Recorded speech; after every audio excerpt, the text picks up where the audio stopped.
Hello, my name is Tarmack, and I'm going to take you through a basic card-only priest deck. You're going to have all of these cards by the time that you've leveled your priest up to level 10, and you don't have to spend any money. There's no booster packs, none of that sort of stuff, no uncommons, rares, epics, or legendaries. These are all basic cards. So just to start off with, you're going to want to make sure that you have 2 of each of them all the way down the list. Holy Smite, we're going to start off with. This is a great killer of basically any creature that is low on health. It's also fairly useful at the beginning of the game as well as the end. It's useful all the way through.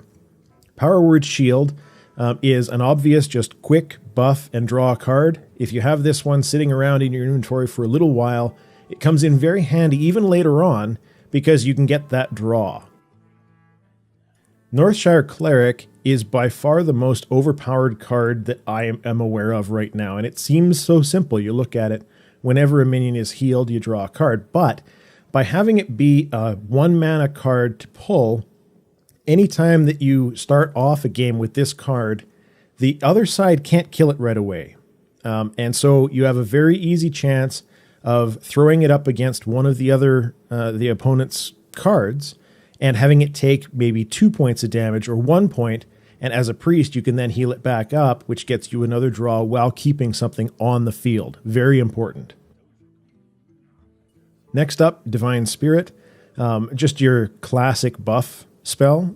This one, of course, doubles your minions' hit points, and it is extremely useful with a couple of the cards later on, like the Chillwind Yeti and the Gurubashi Berserker. Shadow Word Pain is the ultimate low damage killer. If you have this one sitting in your deck, or in your hand rather, obviously you can just wipe out anything with simply having 2 mana. And great from the beginning of the game, great at the end of the game. It's just good all around. The Acidic Swamp Ooze is useful mostly for things like Paladin and Warrior where they have the weapon, but it also makes a very decent second move minion to be throwing out there, and you can always have it, of course, during the late game as well, but it's more useful at the beginning. The Novice Engineer gives you your free card, which is all fantastic and wonderful, and is basically useless outside of that. So this is generally something that is nice to have early in the game, but it's also a very, very low mana cost. So if you get it later in the game, you can still get yourself a card out of the deal. And oftentimes when you're blasting through cards really fast, that's very helpful. Shadow Word Death is the opposite of Shadow Word Pain. So Shadow Word Pain kills everything with 3 attack or less. Shadow Word Death is 5 attack or more.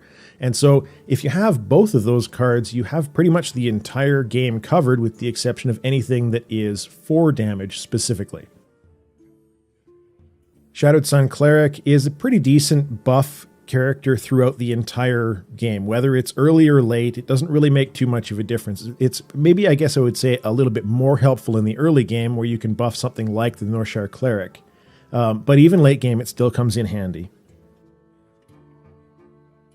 The Chillwind Yeti is the ultimate middle-of-the-road attack dog, I guess I would say. It has a lot of hit points, so we're 4/5 for a 4 mana.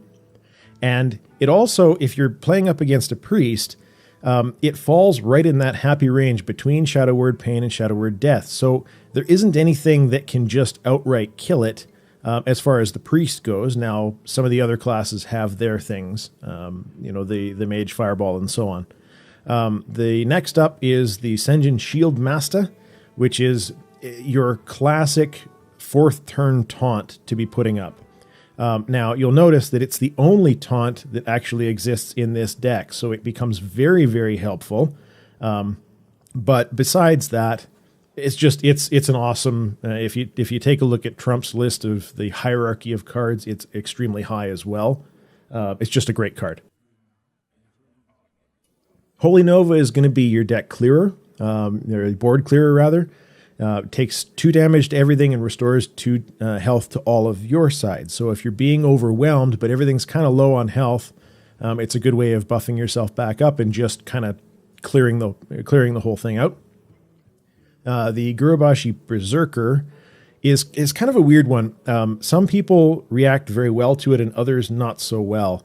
It's definitely a creature that the other side is going to want to get rid of, but the problem is that they need to get rid of it in one turn, and the 7 health makes that very, very difficult.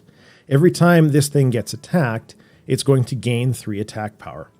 Now, you can damage it yourself as well. So if the other side has, say, a 1-1 or a 2-1 or something like that that is up, if you attack against it, you're going to gain yourself another 3 attack power for the next round. If you were to throw a Holy Smite at it, you're going to gain it another 3 attack power. If you do that a couple of times in one turn and it still has an attack ready, you can easily be doing more than 10 damage on a single attack. And of course, being a priest, you can always be healing it back up, and it makes it quite intimidating for the other player. Boulderfist Ogre is the workhorse. Of course, you're going to want to have 2 of these, but high damage, high health. By the time you get to position 6, as long as you can have the Shieldmasta up, if you have yourself a taunt of some kind, it's really hard to get rid of this card, which is an excellent position for you to be in. And last but not least, we have Mind Control. I expect this one to get nerfed. I fully expect it to become something like it takes control of the enemy minion for 2 turns or something like that, or it takes control for 1 turn and then kills it. I don't know, something to do with that, because I find that this card, the way that this deck works, you are often going to be making it into round 10. This is not an aggro deck. This takes a long time, but it always, well, not always, but nearly always wins. I'm running through ranked matches right now, and I'm sitting around a 90-95% success rate. And Mind Control, it's a wonderful thing. By the time you get to turn 8, anything big that comes down the pipe, it's yours. And why the heck not? So, as I said, this is an excellent deck you don't have to spend any money on. Basic cards only. All you got to do is get yourself to level 10, and you can start dominating in the set deck games. Anything like that. It makes some of the different daily quests very nice and quick, because you don't really even have that much of a chance of losing.